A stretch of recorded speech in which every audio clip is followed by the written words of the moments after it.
edition of the program called What's Going On, All Points TV.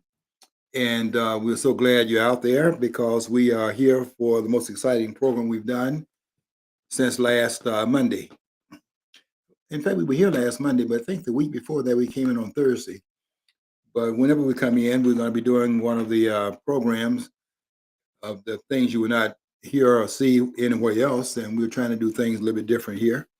We are the, we are the Newsmax of Flint. That's what I'm going to call it. We are the Newsmax of Flint. We're not the Fox of Flint because we're no longer imitating that. We're no longer trying to walk in those shoes because they've deviated so far from what they were doing 4 years ago.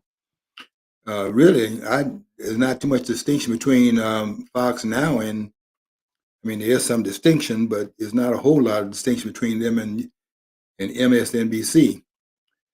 Well, they're not. That's an exaggeration, but you know what I'm saying. That they've changed so much now, they don't resemble the network they were when they were supporting Donald Trump in 2016. They changed so much since that time period, and it's almost like they're unrecognizable. I don't even. There are a couple of shows that I watch on that program on their network, but there's not too many of them that I actually watch. If you're tuning in Newsmax, you won't be surprised what we say here on this program on what's going on allpointtv.com, because a lot of our conservative views are kind of like mimic. We're not copying them, but we mimic a lot of what I hear on that station. And that's when I have my TV on. That's the station I have it on. I do tape a couple of programs on other networks, but I have my TV actually housed all day, and I don't watch a lot of television, but all day when I have it on, you can believe that's on Newsmax, because they're doing the kind of television that once I thought Fox was going to be a standard bearer for, but they have now gone off course and doing some things that are different. Okay, I'm going to be talking today. My discussion is on something that everybody's talking about, and very few seem to understand it, and that is the cloture rule, the filibuster rule in the Senate. And I've been posting on it, and some of the people have been commenting and saying, "George, I can't believe you said that.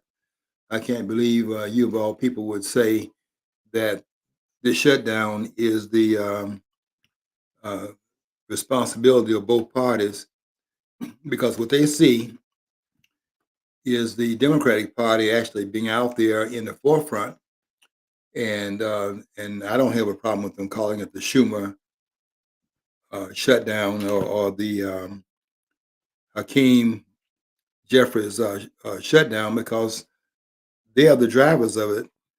But you have to understand the context in which that is playing out, and how both parties actually are doing it when their party is not the party that has majority in the two houses of the Congress. And this is just what you're seeing right now is a reaction to the fact that the Democratic Party right now does not have the majority in the Senate. 53 of the members in the Senate are in the Republican Party, and that means that the other 47 members of the Senate then are not in the Republican Party, and they don't have the leverage because they don't have the numbers. And so the shutdown comes out of the fact they're trying to leverage power that they do not wield, because they have the numerical advantage in that house of the Congress of the United States. And when I say that both parties are responsible for the shutdown, I want to make sure I can clarify what I mean by that, because I don't think people understand the process when they say, because some of them, and I have a lot of respect for them. They read my post, and they keep, when I get off, when I make a misstatement. For example, I said 2 weeks ago that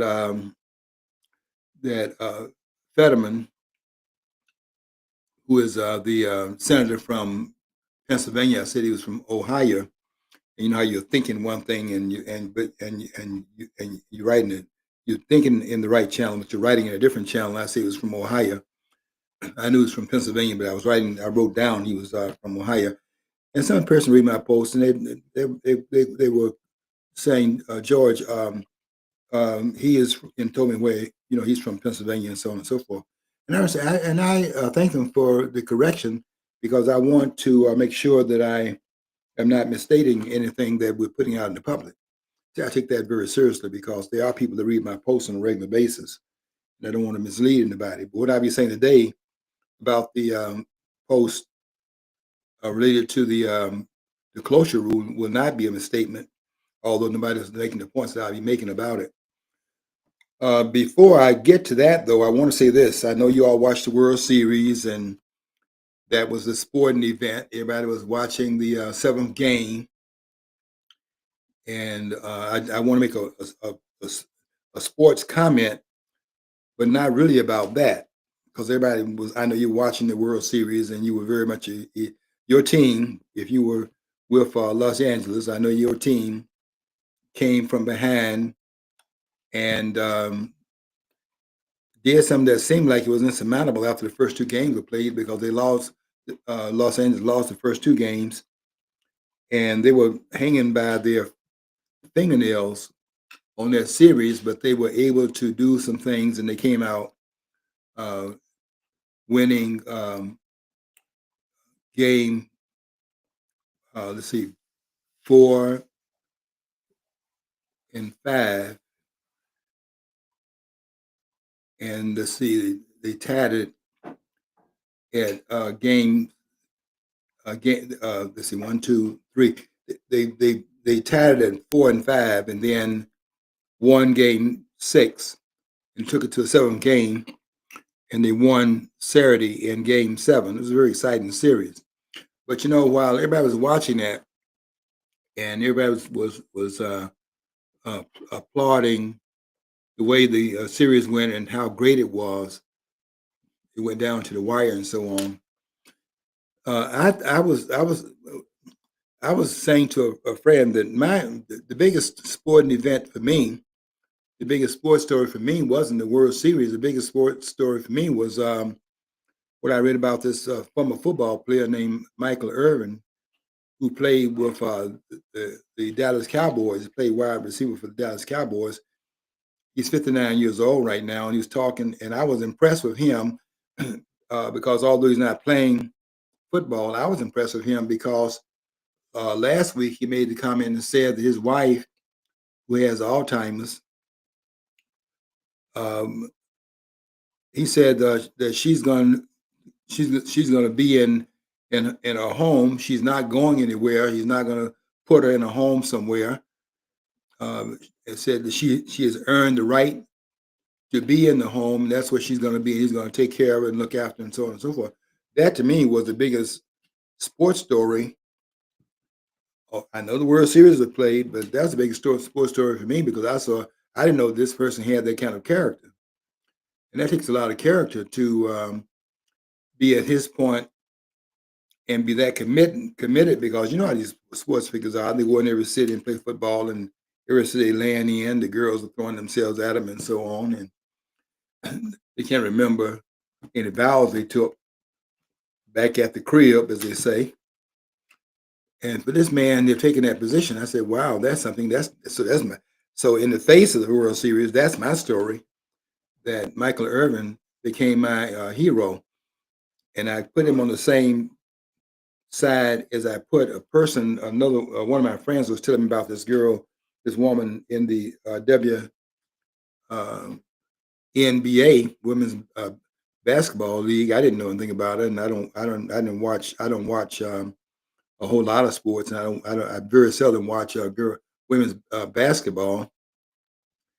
And I don't watch the men basketball because you can't be out there standing around like you don't have respect for the flag and have me watching you play basketball after you stand there like you just can't hardly wait for it to get over and all of that. I just don't. So I don't watch it. But a friend told me about this person. this basketball player.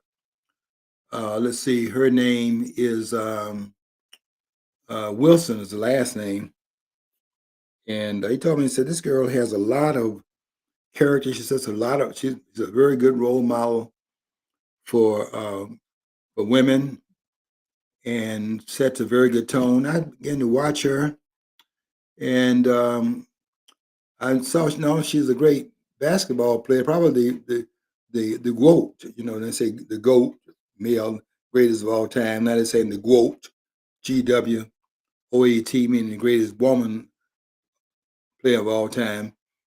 And that's what she is, but she's also a great role model. So I got a great sports story over the World Series, and that's a great sports story in basketball, and I got a great sports story in football, and those are my stories. And I did watch the World Series, but I must tell you that I like anybody that shows me that they have character. That's my person. That's the player that I'm going to go with. And her name is let's see, something Shate Wilson, I think it is, something like that. I watched her, and she's a great player. But I love the fact that she's very much aware that she is a role model, and she is not like Barkley saying that he's not a role model. He's a role model because you're in the spotlight, and people look at you because they admire the things you achieved in the sport you played in, and you don't have to say that that's what you aspire to be. That's what you are because of the role you played, and people look at you that way, and you got to own up to that, whether you want to do that or not. You're in the spotlight, and you have a responsibility to take that seriously. So anyway, that's the side point I want to make, and I want to pay homage to those two players, phone player and a player that's playing right now. I tried to get in touch with Michael Irvin. I want to tell him how much I respect him for the position that he took, because not a lot of person would be saying things like he was saying. My wife's gonna be in the home. She belongs there. She earned the right to be there. Blah blah blah. And I understand she's very difficult in her dementia, and they've been having to get. There have been people that have one after the other have left because of the contagious environment that they're working in. They leave and just can't take the temper tantrums. And every time they have to bring somebody else in, he says that the price of the care goes up. But he's willing to do that because he is committed. And I said, "Wow, that is just something I didn't expect from these football players. I know how they are. I know how the sports world is, and this guy has a lot more substance. So I'm now Michael Irvin. You're my favorite football player. You have replaced, let's see, Barry Sanders. Although I think Barry Sanders is the good is a role model, a family role model. We need a lot more of those kind of athletes that set that kind of a tone. But I didn't know Michael Irvin was like that.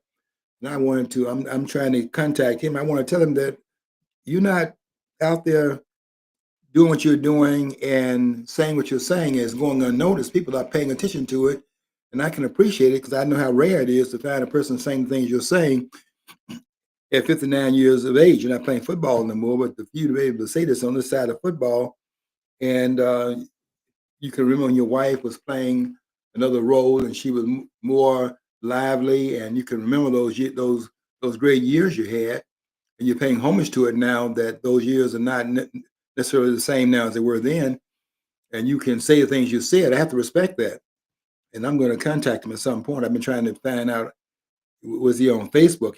Couldn't find him on Facebook, but I'm going to look him up. I want to personally congratulate him for being a person of that kind of substance. It takes a lot of will to be there in that time. And you said, and I was telling one of my friends that I know you're saying to me that you didn't sign up for what my friend was going through, and I told him you signed up for it. He just said all the things you signed up for it, the manifestation of those things are not played out yet. Everything that's happening to you, you signed up for it. It's just that the manifestation of it had not become in your purview. But in terms of in sickness and health, everything in between, there's everything in between that. And I can tell you that everything that's happening in my life, I signed up for it. I didn't. I mean, it's like the fine print in a contract.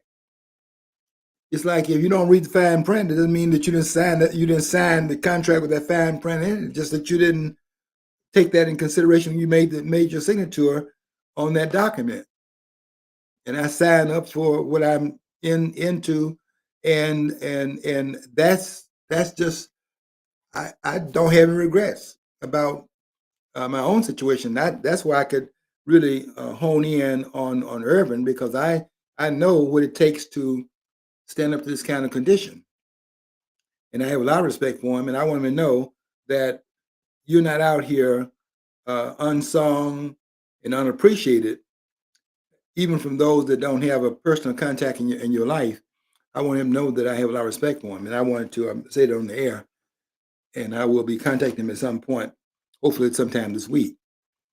I came to the studio though to talk about uh, the um, the closure rule, which is it seems to me that people when you write articles as I'm doing on it, and I said that both parties are complicit in this government shutdown. It's not, you say government. The government doesn't shut down. This is a politician shutdown. The government doesn't shut itself down. And so you say it's a government shutdown. These politicians are the ones that's causing this shutdown in terms of where the money runs out in October. The fiscal year is October the 1st until uh, the end of the month. And starting, what was it, Saturday? Was Saturday the 1st? Today is what, the 3rd of November. So, yeah, the 1st would have been Saturday. So, Saturday, then, given the fact that the fiscal year, October to you start October 31st, and you go to you start another fiscal year, and the budget that they had in place, there was a vote to continue the budget already in place until they can negotiate a deal. The two sides can come together and then affect another deal for the coming year, and so on and so forth.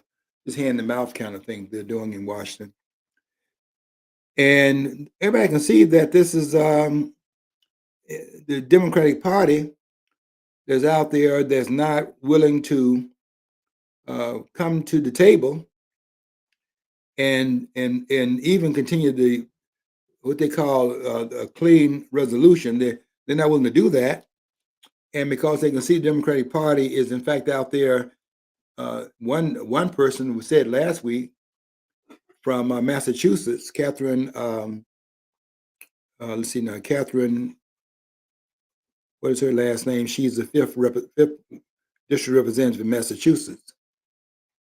Uh, she came out and said that they're using it to leverage a position that they have, and they can't get it through because they don't have the numbers. They're not the majority in the Senate. The Senate is made up of 53 Republicans, and they have the majority in the Senate. So to leverage the power they don't have by the numbers, what they've done is shut the government down by not negotiating, because the terms that they want to have the Republican Party to to meet, they can't do it because they have the numbers to push their point of view across. So the government was in fact shut down as a result of that. But everybody's saying that everybody can see that to be true, and they're all saying that this shutdown is because of the Democratic Party, because they can see that out in the forefront of what is happening, but they don't see what's happening in the background because they don't understand the closure rule. And so I'm going to talk about the closure because I've been writing, and some people have been telling me they couldn't believe that I'm taking the position I'm saying, because they see uh, the they see clearly the role that the Democratic Party is playing. They don't see the role that's being played by the Republican Party. And I'm going to show you that is complicity that's involved in it. Both parties are involved in the shutdown. But when you understand the process, you'll see that both are playing a role here. One is more covert, and one is more out in the open.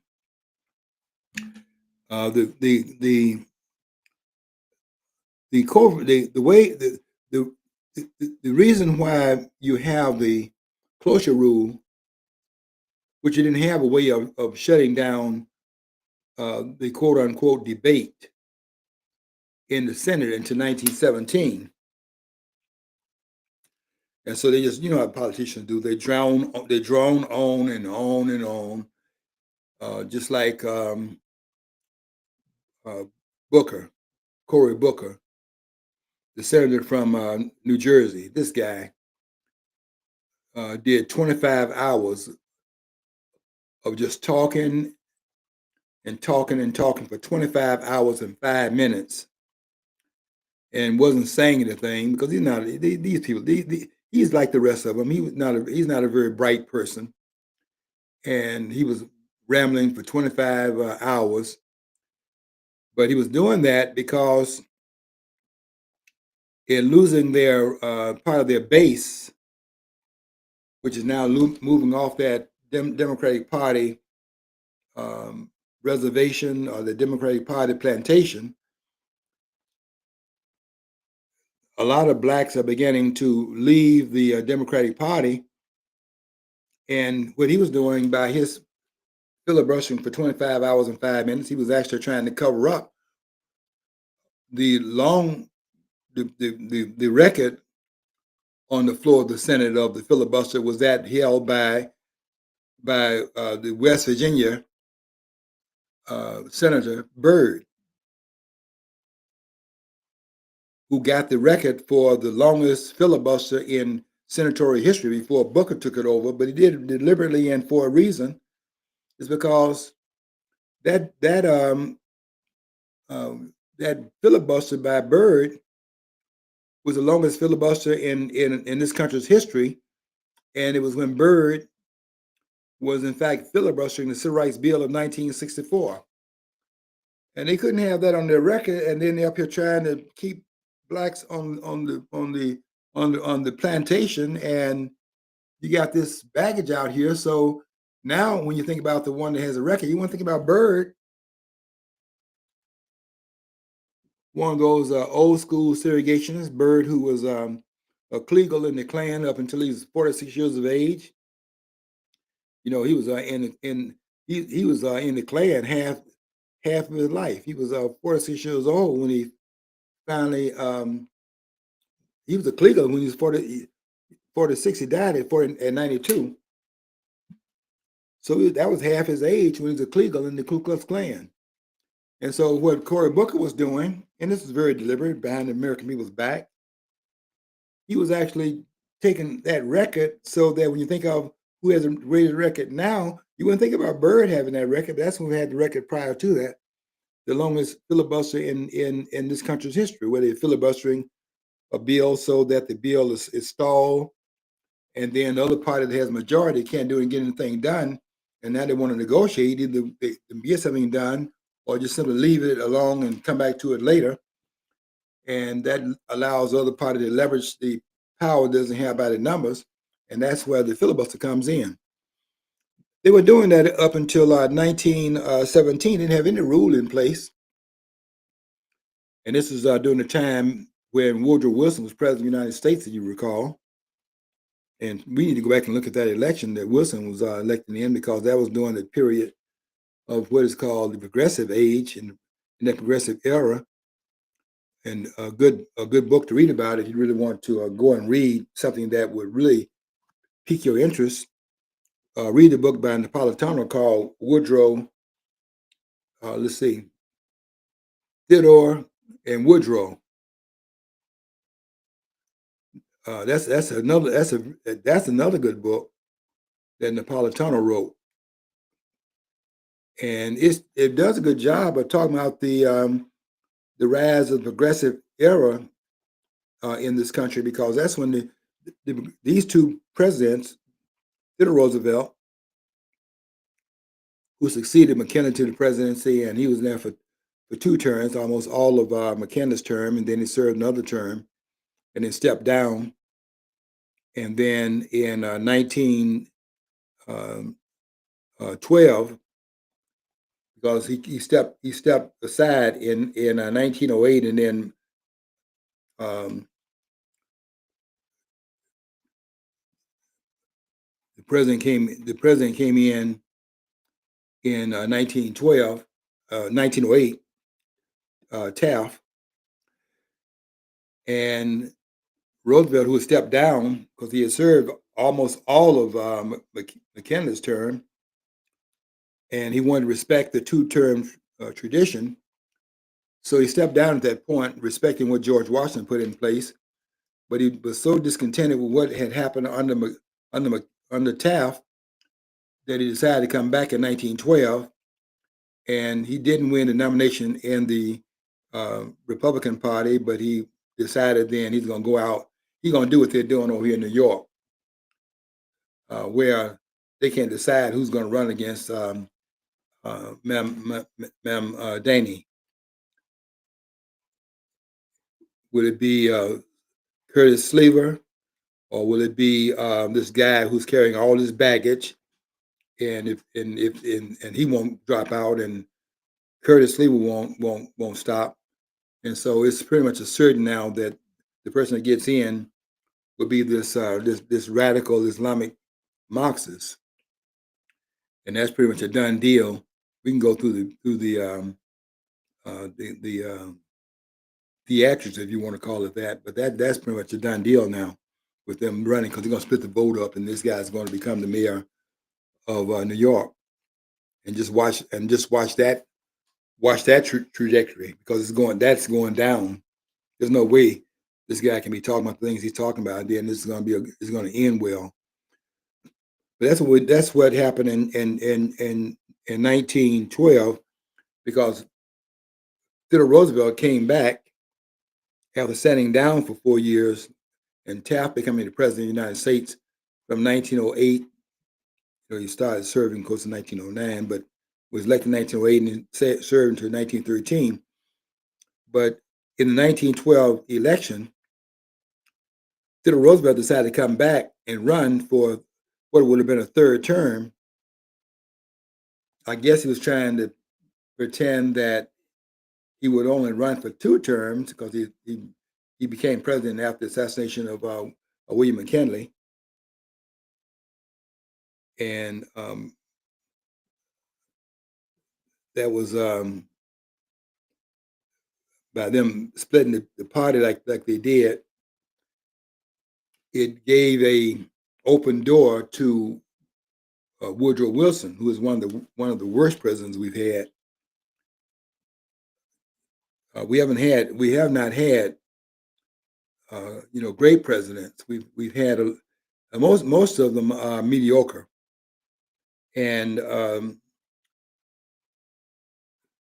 ones that are great. When I say great, I don't know if I want to use the word great.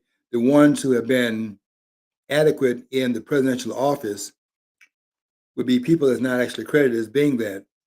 I think at the top of his game would be, of course, we after George Washington. We're talking about after George Washington, because Washington is at the apex of the presidential office, he's a mold setter for that office, and you have to give him the credit for being out there really standing alone. He's on Mount Rushmore. He's on Mount Rushmore, and he'd be by himself up there on that mountain. Don't take anybody down, but I'm saying he'd be up there by himself if I were the one making that decision. But then up there also would be, as a number two, would be Andrew Jackson. But you think Andrew Jackson's up there? No way.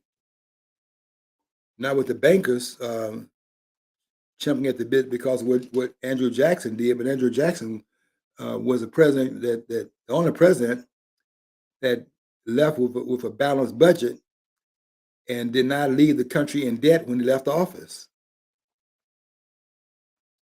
We had debt prior to that, and his standing up to the bank as he did.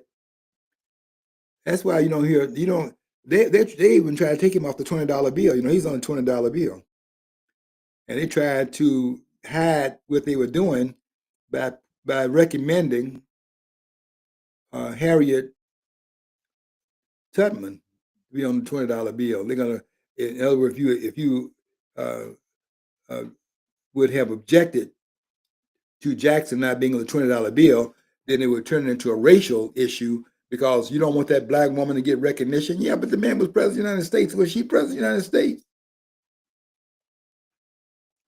That's what they were doing behind. That's what's going on behind the scenes. But Jackson would be, if they were talking about presidents that were consequential, Jackson got to be up there. Could he be up there before Theodore Roosevelt? But Theodore Roosevelt was up there because Theodore Roosevelt was progressive, and they are carving him up there, and they put him up there with uh, George Washington and Thomas Jefferson. That to me is really, I mean, it's unbelievable. They would. I mean, Jackson had been there. Jackson was number seven, the seventh president of the United States from 1828.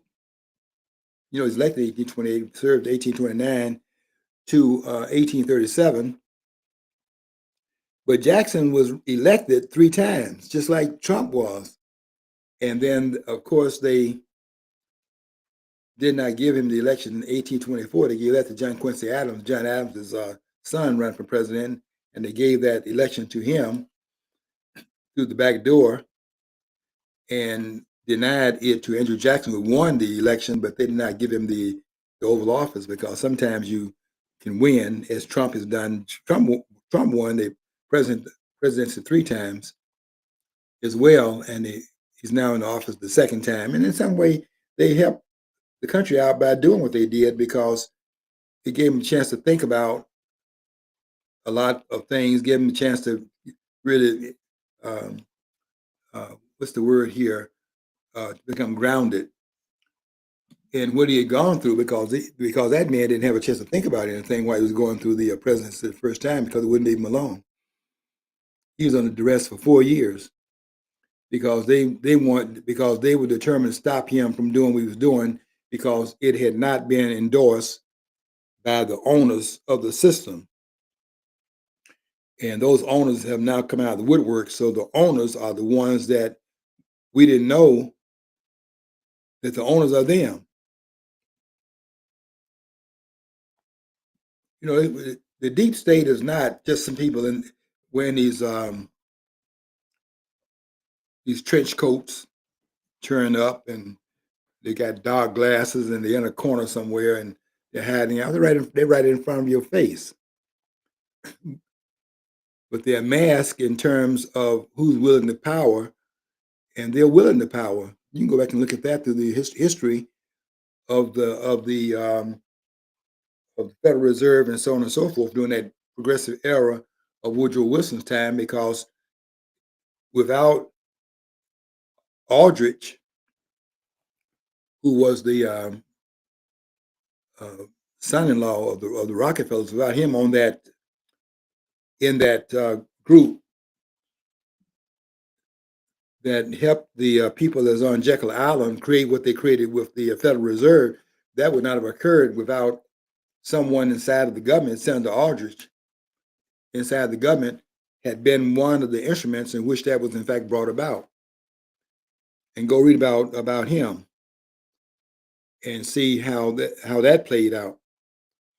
But they got Roosevelt up there. They got Thomas Jefferson up there. Jefferson does not belong up there because he was a great president. He was up there. He's up there. They put him up there out of sympathy because of his role in writing Declaration of Independence. But he was a mediocre president, as most of them have been that. Very few of them stand out. Washington stands out as a mold setter, and then there are others that are very much lesser than that. One of the ones never going to be mentioned as a great as a president of some substance is the one that Amity Schlage talks about, and that is Calvin Coolidge, the 25th president of the United States.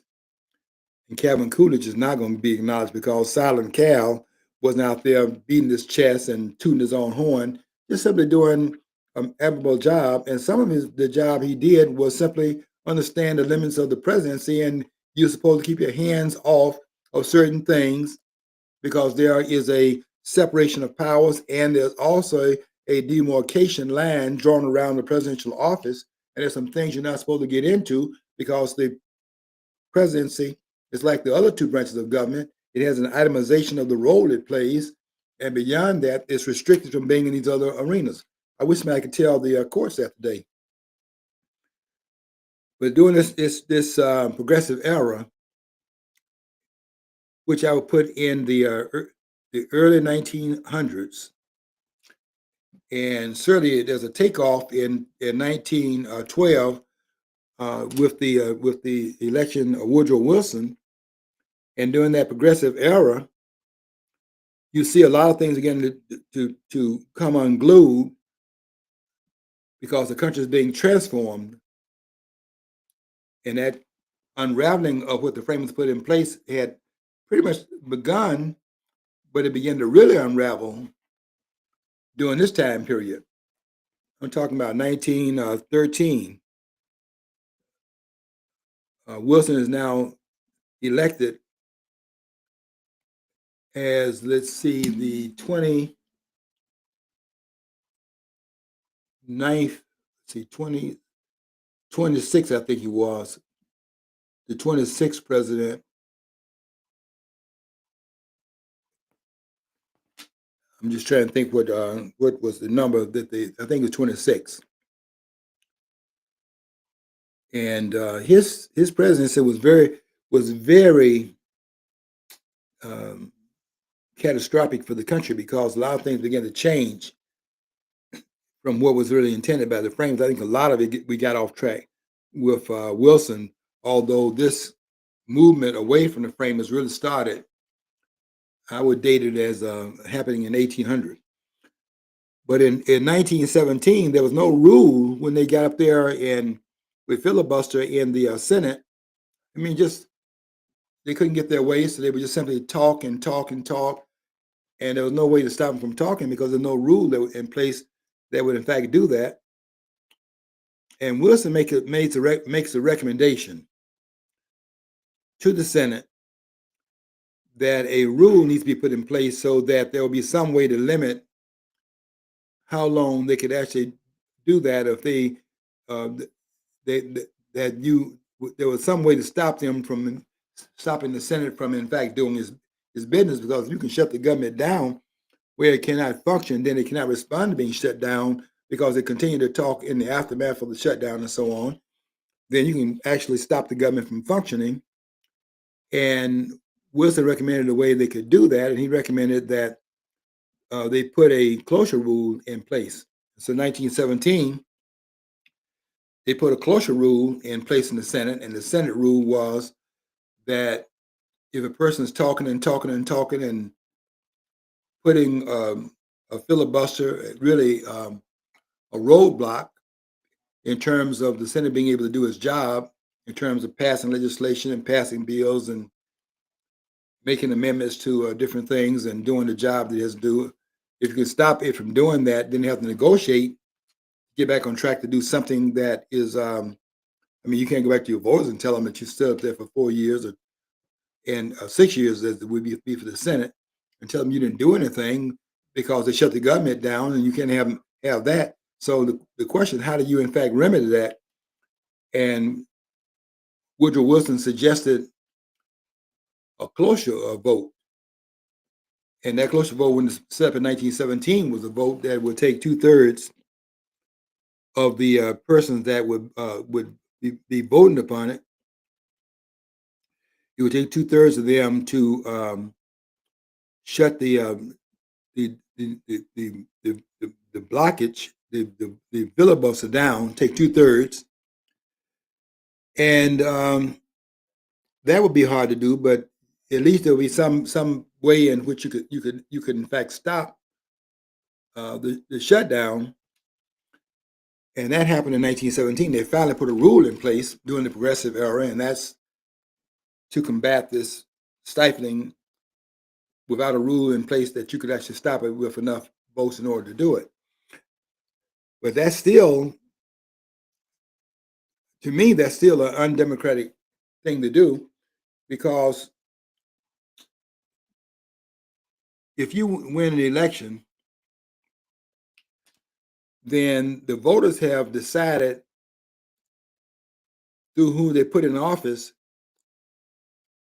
how that process is to operate, because that verdict was rendered by the poll, by the voters rendering that this party here will in fact be the leaders of that for the next 2 years. If you don't like what they put in place and don't like what the party is in fact doing, then in 2 years you can then speak to that at the poll. They don't expect the politicians to get into it and stop it so that it becomes something else. But that's where the filibuster comes in, and it comes in to stop the party out of power from leveraging itself into the decision that's been made at the ballot by the voters. That's what this amounts to. It amounts to a way of getting around the verdict of the voters. In some ways, I said in my post that it's anti-democratic to do it that way, because I'm trying to think of that name of that representative in Massachusetts that was saying, I think is it Catherine Edwards, I think her name is.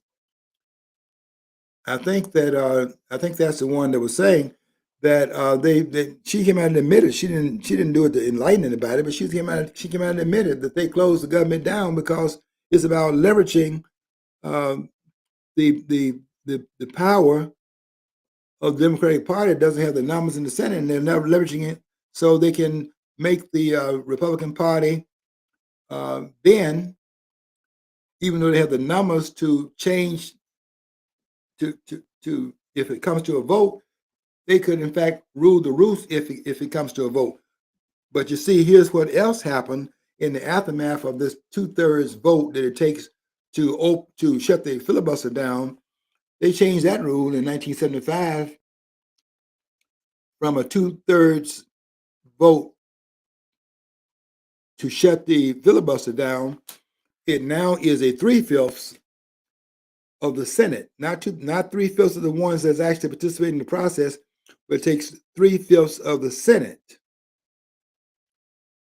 And we're assuming that they've all have been that they all have been put in place, and there are 100 members of the Senate. So the filibuster now, which takes 3/5 in order to shut the filibuster down, it means 60 votes in the Senate it would take to end the filibuster. And what I'm writing about in my post about it is that both parties use it, and both parties use it in order to leverage itself when it doesn't have the numbers.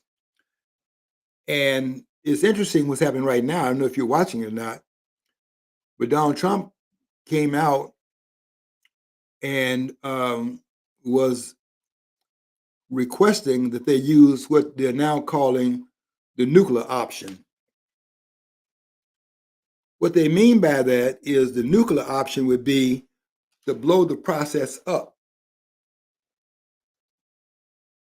so that the 3/5 cloture rule is in fact abandoned, which can be abandoned by a majority vote in the Senate, where the Republican Party can come and decide they're going to forego the cloture rule, and because of the majority, they can do that by a majority vote in the Senate, and they can in fact change the rules so it's no longer 3/5 that's required to shut down the filibuster, but it will take a majority vote to do it.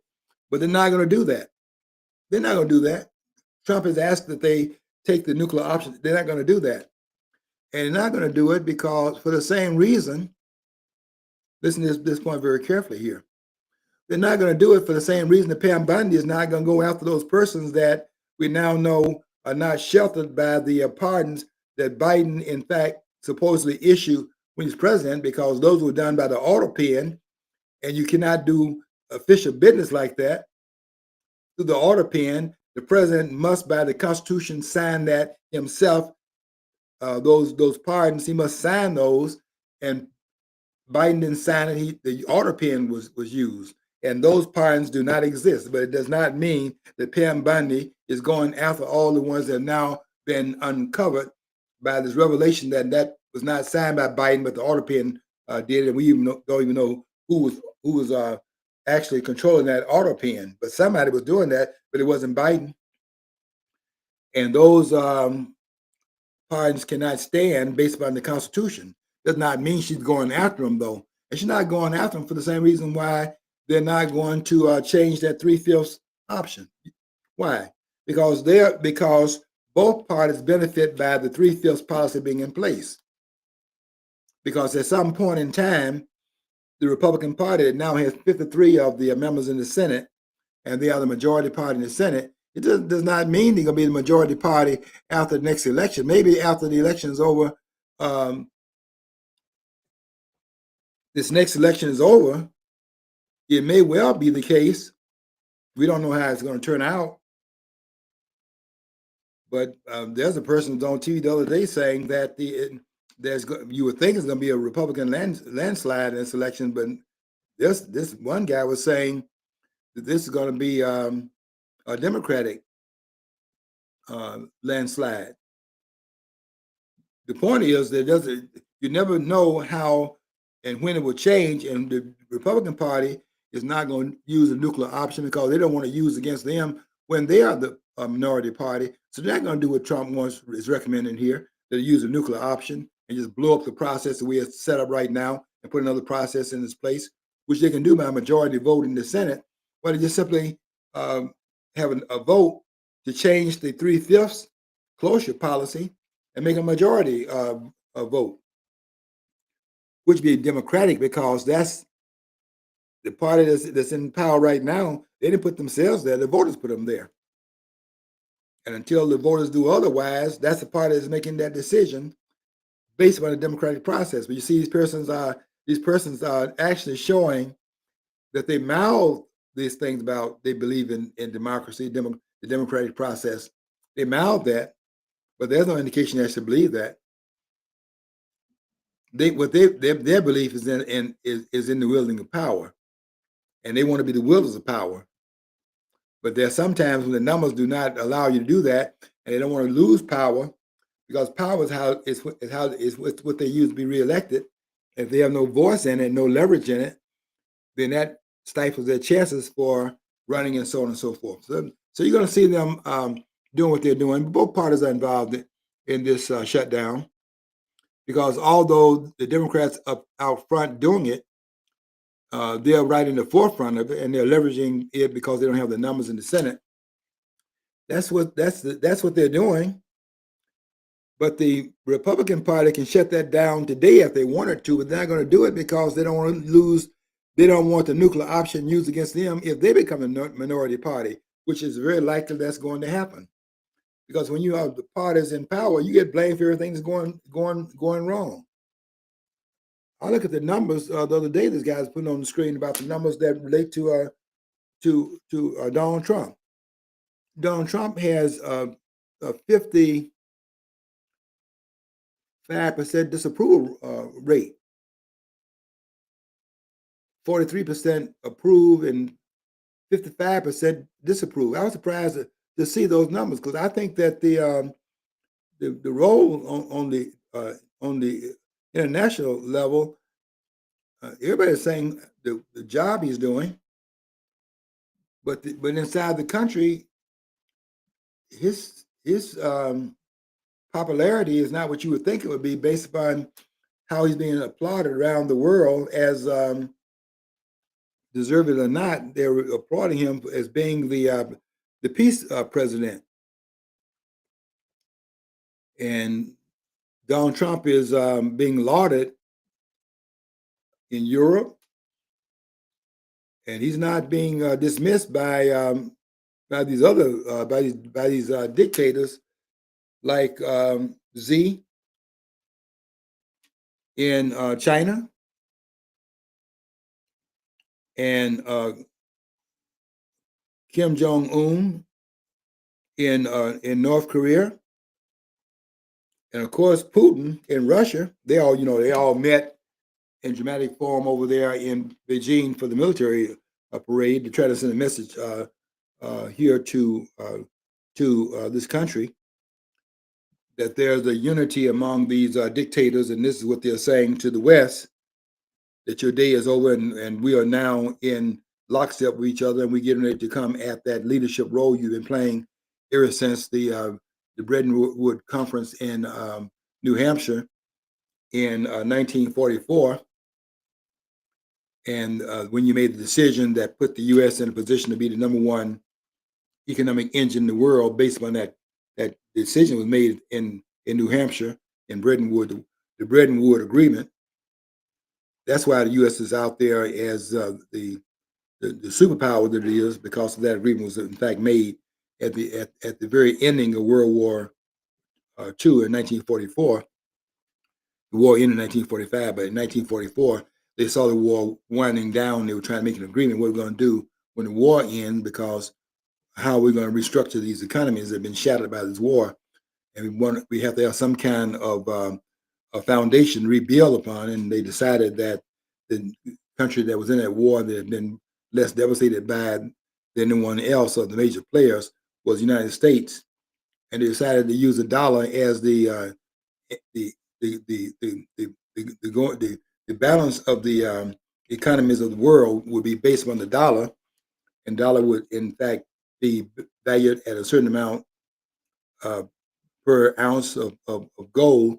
And the agreement was that they use the U.S. dollar, and the dollar would be based upon every $35 will be printed for every ounce of gold that it had. And that was the agreement that they thought was going to be followed. That's certainly what they agreed upon. But you're talking about politicians here, and what politicians will do, as always, is they'll say one thing in public and do another thing in private, and they got caught at it. They made that agreement in '44, but they got caught at it 15 years later in 1959, and there's just too many dollars out there for that to be at a rate of $35 for every ounce of gold, even though you had 70% of the gold reserve at this point in this country. It just didn't fly that amount of paper that's printed could be based on that particular rate. And it began to be questioned by the French president, Charles de Gaulle, who questioned it, and that brought the house down in terms of they had to, after they tried to pretend they did not overprint these dollars. They tried to pretend they had not done that, and that pretense went on from '59 to 1971. But after they could not deny it, because what de Gaulle did, he saw that was a false image, and he just simply kept sending all those dollars circulating in Europe back to the country, and the inflation was caused by sending those dollars back to these shores here, and they're sitting gold out there as if they can meet that obligation at $35 an ounce. They tried that at first to cover it up. They kept sending those dollars back, and they kept having to send that dollar at the rate they agreed upon. And when they could not continue to do that, then Nixon had to do what he did. And Nixon took the country off of the gold standard, because that sham was in fact exposed by de Gaulle. And you can see here why they're trying to why they're trying to assassinate. We do a lot of our politics through diplomacy. We can't use diplomacy. We're gonna start using the other ways to get you out of here. And they were doing. They wanted de Gaulle out of there, and de Gaulle was they had all kinds of just the same kind of things they have now. There's another guy they're doing this to right now. The guy out there is over uh, uh, Burkina Faso in Africa, in West Africa. This guy has all that gold. That place they go down in that gold, man. That place has gold that's unbelievable. He's trying to use that as a way of leveraging himself into the power that they don't want him wielding, based upon him being in what they call the third world, as if that is not a status that we have in this country right now, based upon what this country is. Yeah, there's one particular group that shall remain nameless that they just don't want that to happen because they've had the control over it for generations. So Yeah, you're right, John, and they're anxious about the fact that they see the power waning because the old order is now being changed. Countries are being pushed to the side. We see it with go read Jonah Goldberg's book called America Alone. That's a very good book to read about what's really going on right now with the West, because the West is out of here. You see what's happening in England, and how what Macron is now doing in Germany.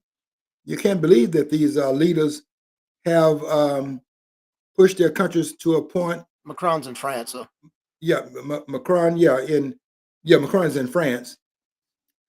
You look at Germany, France, and England, and look at how they have come out and almost placed their countries in a position where they are committing suicide. Their immigration policy.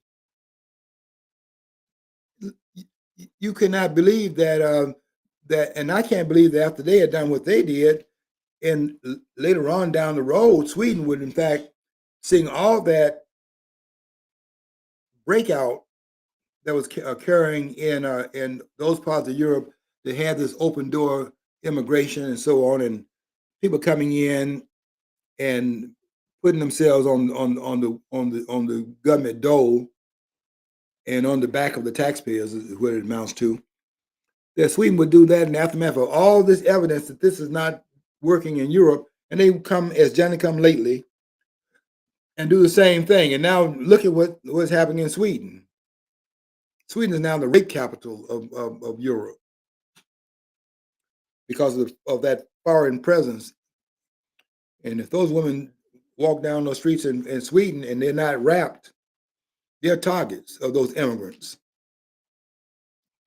who lust after them anyway, but they pretend it's because they're not wearing the if they're not wearing the hijab, just if they're not covered, then they're targets.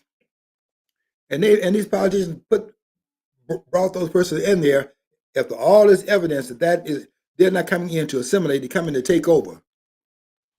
And you're seeing in down here in Dearborn, they're down there complaining because the Arabs in Dearborn make up a majority of the population in Dearborn, and they're doing that 5 times a day prayer over the loudspeakers. They're not just simply doing it inside the mosque.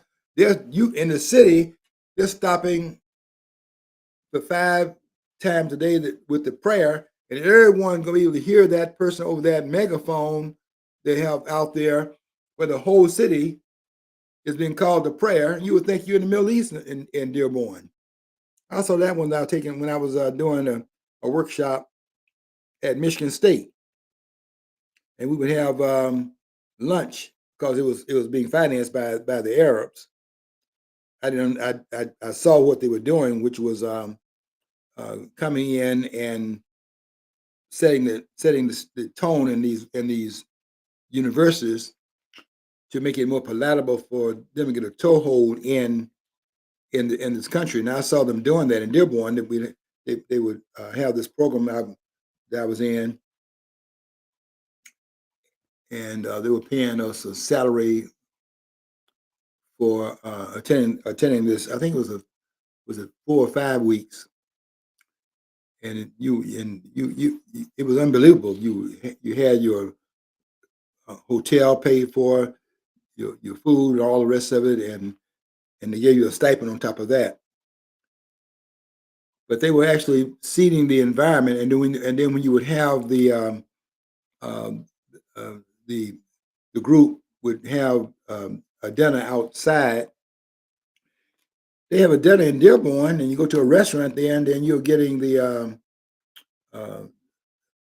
what is it, uh, the swabi, whatever that dish is, and the kind of bread they serve. Just Mediterranean. You're getting into the Mediterranean food, and they just simply were seeding the environment, and that's how they're doing it. They're doing it in Western Europe. I don't think Western Europe can recover. I think it's too late. I think that John Goldberg's book is correct. America alone, and Farage there is warning the United States, warning them, do not go down this road. They should have taken a picture of the man that was had one of the great. If you say great, I hate to use the word great with politicians, but there's a person in Europe that stands out. Let's just say, if you're not saying great, okay, he stands out, and that's Victor Urban in Hungary, because this guy was trying to warn them also and just saying, look, our immigration, they were trying to get him to lower his immigration barrier because of the contrast in what he's doing, what they were doing. They're selling their countries out. These politicians are something, and how they don't have any. Their lust for power excels over everything else they do. If you don't see them as power mad, you miss a lot of why they do the things they do. It's not about representing anybody. They represent their own interest. The only person that will say that on TV that I have seen is Michael Savage. He's the only one on television that will say that. And they bring these politicians on the air and act like these guys are actually trying to represent the American people. They're not trying to represent the American people. These people are selling the American people out. This thing's about power. That's what they're interested in. Power, which allows them to use the power to be reelected.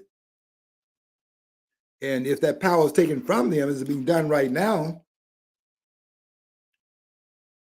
if they did what Trump is talking about doing, because Trump's not running again for another term, Trump's going to step down. I can tell you right now, Trump is not going to be there after his 4 years is up. He got three more years to make the most of it. Trump is leaving. In 1929, January the 20th, Trump is out of there. Not staying around there. If he didn't leave voluntarily, he left voluntarily before. He don't know what's going to happen. They tried to seed the environment so that he would not leave. They were preying upon him not leaving so they could put him in prison. But they outsmarted him by walking away. He knew he'd not lose the election, but he walked away, but he came back. They didn't expect him to do that, and they expected him to leave, first of all. And they definitely didn't think they were going to come back because they're going to stop him. All these different, charges and so on and so forth. Well, Pam Bondi, I'm just making a prediction here. I'm just telling you what's going to happen based upon the way the system operates. Pam Bondi is not going to go after those persons that were found not to have gotten a pardon because Joe Biden did not issue those pardons, and you can't do it through auto-pen. You can do some things ceremonially through the auto-pen. You got the president's signature on things that are not official. When it comes down to things that are official, like signing laws into existence or putting pardons out there, and you pardon all these people that were pardoned at the last minute during the Biden administration, those pardons do not work. But Pam Bondi is not going to go after them because the pardons are now found not to be operational. Because you see what would happen in that case is that if she does that, then when she steps down, she's vulnerable. That's why I'm telling you, those pardons are not constitutional. But And I said, this is my post. But they're legal because legal is what you have in terms of the two parties. And what parties in power, that party decides what's legal and what's not legal, whether it's constitutional or not. It's unconstitutional what Biden did, but they're not going to be exposed because Pam Bundy will not be the Attorney General forever, and she might be stepping down as soon as Trump is no longer in office because that's his choice. It may not be the choice of the vice president, who I think will be the next president if unless something catastrophic happens. And she's not going to go after him because then she's vulnerable when she steps down. That's the way the system operates. But what I came here to say is that this shutdown, both parties are involved in it because although the Democratic Party is out front in the lead of it, the Republican Party does not take the steps to end it through the nuclear option, which is to in fact strike down the 3/5 cloture rule and put in place the majority rule to stop the filibuster. They're not going to do that because they don't want it to come back and hunt them later on when they're not the majority party.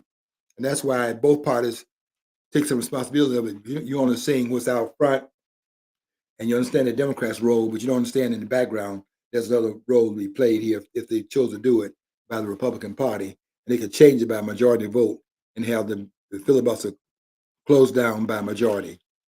That's the way it could operate, but it's not going to operate because they don't want the nuclear option used against them when they are the minority party. Okay, that's it for the day. That's a wrap. I'll see you next week. I want you to follow your dream. If you don't follow your dream, you'll never know what's on the other side of the rainbow.